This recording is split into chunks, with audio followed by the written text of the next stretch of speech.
Gutom ka na ba o gutom lang talaga sa atensyon? Either way, halika, kabsat tayo sa Marilake. Good morning mga friendship! Welcome back to another Kapihan episode, and this time nasa Tanay Rizal muli tayo sa kabsat sa Marilake. This place is a favorite chill spot for riders, road trippers at mga nangangarap lang ng tahimik na brunch with a view at konting healing. My name is JLo and this is another travel episode for Jail Fight. Tara, kape tayo!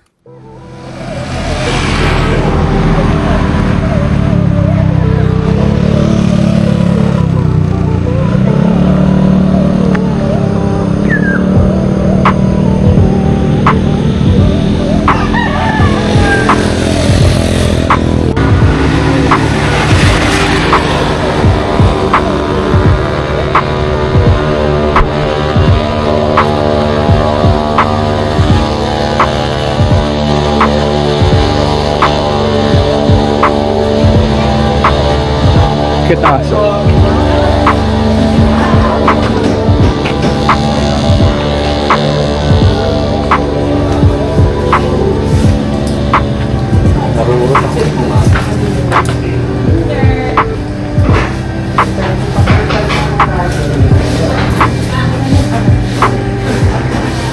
Kitchen.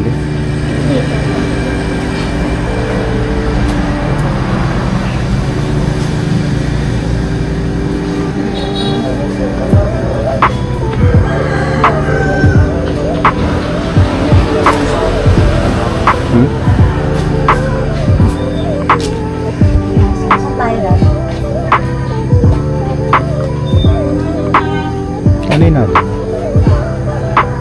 Upo muna tayo. O doon na lang. Doon na tayo sa may taas.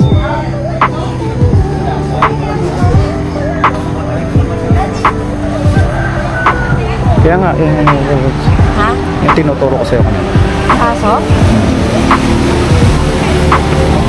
Bago makatawid siya. Tayo? Wala? Oo.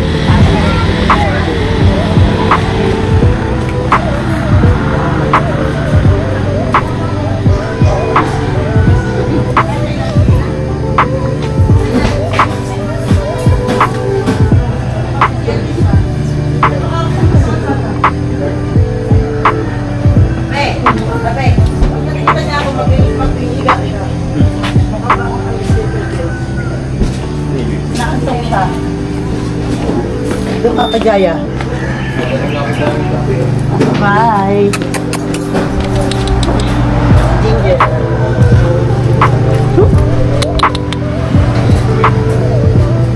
Sabi.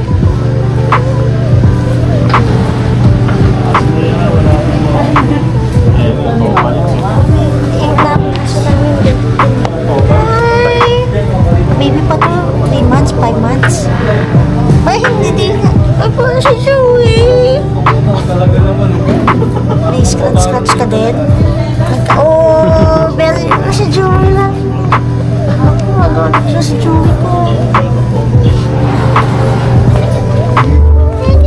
Ay, si Joey. Ang dami Joey. Saksto nito. Dapat pala dali.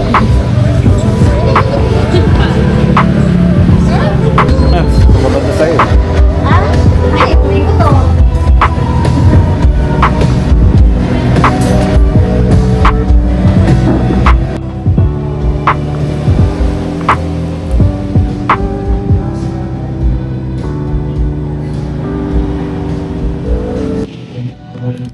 So, ang daming menu dito. Dami, may Korean, may Chinese, may Filipino, may noodles, may dim sum. Medyo mahal siya, no? Medyo pricey. Ang daming mga stickers ng mga riders dito. Mamaya maglalagay tayo ng stickers dito. Ay. Yan. So, kaya maganda ilagay.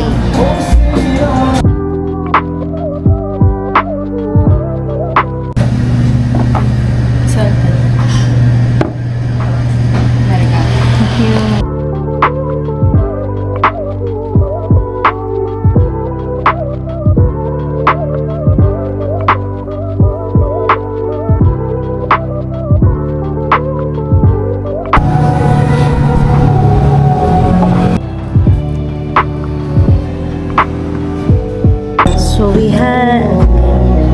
They're having Hungarian sausage, scrambled egg, bread, bacon. This is a continental breakfast for 380 pesos.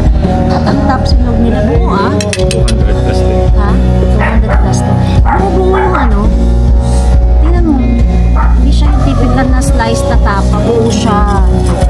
And this is the salted caramel.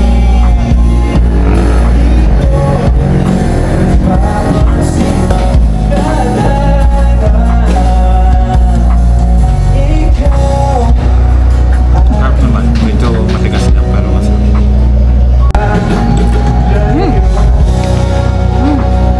Kakaiba bread nila.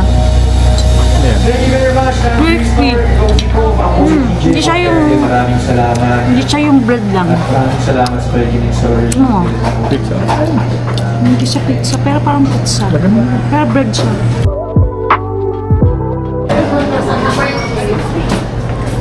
Tahin ka muna.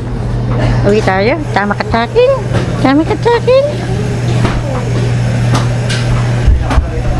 Walang gusto mag-alaga sa'yo. Walang gusto mag-alaga. Tayo, walang gusto mag-alaga. Hi!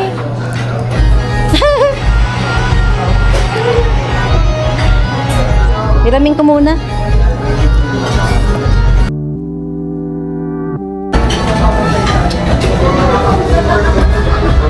Bye! Ito ba? 3% na lang ba? Oo nga. Sakto yan.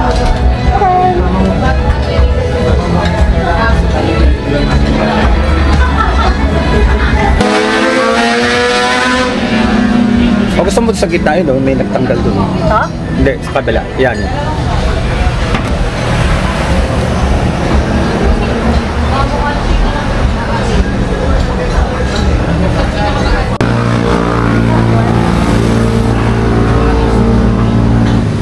Kaya masarap yung bread nila. Naka-brick oven. Naka? Vlog tayo dito. Wala na. Okay.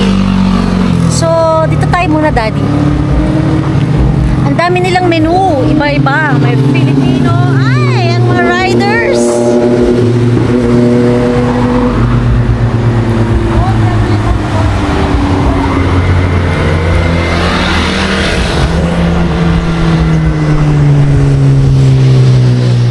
Okay. So, ano masasabi natin sa kabsat? Dalawa yung kabsat. Yung original, dito yung grill nasa right side pagpapuntang Pakil. Doon sa kabila, parang nandun yung parking space nila at saka yung take out. Bagong gawa lang yon. So, napansin ko sa menu nila, ang dami. Ang daming pagpipilian. Aside from the usual silog na breakfast, may yung mga Filipino dishes nila, bulalo, kare-kare, sinigang, yung the usual. Tapos meron din silang Chinese, may dim sum, may Italian, napakadami, no? Iba-iba ang variety. At 24/7 sila. About sa pricing naman, medyo pricey siya. Kasi like yung continental American breakfast ko na may sausage, bacon, eggs, and yung bread nun, ang sarap. Para siyang pizza. So hand toast kasi yung mga pizza doon sa kanila. So parang instead of the usual na white bread, parang pizza yung bread nung American breakfast ko. Nasa 380 ata yun, Daddy. Wala pang coffee. So cafe americano tayo, 150. Si Daddy nag-top silog. Yung top silog niya hindi nakakat. Malalaking tipak nung tapa. Actually, ganun yung mga original na tapa nung malalaki yung tipak eh. Nasa magkano yung tapa mo, Dad? 200 plus? 275. Tapos yung drinks na salted caramel is 190. So, yung order natin na yon naka 1,000 pesos and 1,005 pesos tayo. Plus tip na 15 pesos. May tag-tip tayo ng 15 pesos para dun sa Maltese. Ang cute ng Maltese nila, baby pa. Papi pa siya, So, kayo naman, ang daming kumakain, no? Wala lang siyang view kasi parang ang style niya is garden. Na-preserve naman yung mga puno. Sarap naman. Baka hindi naman lukit sa Philippines. Pero pansin ko yung mga order nila, kahit breakfast, hindi sila nagbe-breakfast meal. No, parang pang lunch ba? Pang lunch meals na. Pang dinner. Ano ba ano? Parang mains na. Sandwich.